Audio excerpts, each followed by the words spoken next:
It was a grand experiment, the release of a captive killer whale, taken home to Iceland after so many years in an aquarium. Keiko is just the most amazing whale that's ever lived. Tonight, the beloved Keiko, Hollywood's Free Willy, is gone.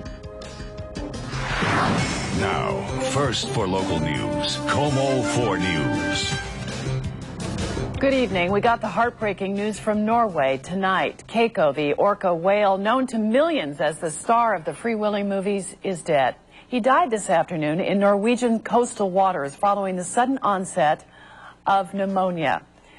It was quite an experiment when Keiko was taken from that aquarium in Mexico City and then moved on to the Oregon aquarium where he was rehabilitated and eventually set free. Here's KOMO's Joe Furia.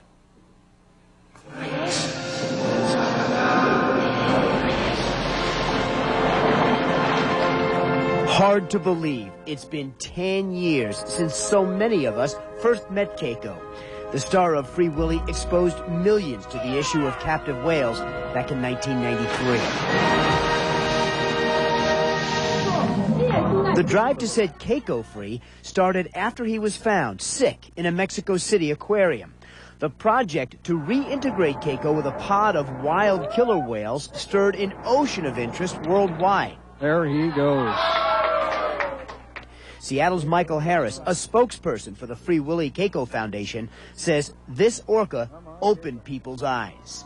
I find Keiko to be a great inspiration, and I know that tens of millions of people around the world do as well, and I'm going to miss him. Keiko was rehabilitated at the Oregon Coast Aquarium, then airlifted to Iceland in 1998. His handlers prepared him for the wild, teaching him something that to many seemed natural, yet in captivity he'd never had to do: catch his own live fish. Keiko was released from Iceland in July 2002 and swam straight to Norway, an 870-mile trip that seemed to some to be a search for human companionship. He first turned up near a Norwegian village. There he allowed fans to pet and play with him, becoming such an attraction that animal protection authorities imposed a ban on approaching him. At 27, he'd already outlived most whales in captivity, but those closest to Keiko had no idea he was so sick. No idea the end of an incredible story was so close at hand.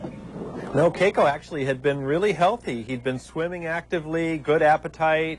It was only yesterday that we started to see any signs of problems. And Keiko was just the most amazing whale that's ever lived.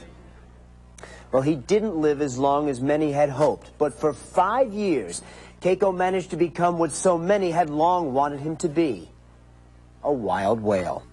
Kathy? It was quite a story. Joe, thank you very much. The Orca Conservancy says Keiko's death should not affect plans to relocate Luna. That's a young orca whale from Canada who's planning to come home to Washington waters. Luna is living off Vancouver Island. He became separated from his family pod more than 2 years ago, and he's not doing well by himself. He's become a threat to boats and to himself. Canada and the United States plan to reunite Luna with his L-Pod family in the spring.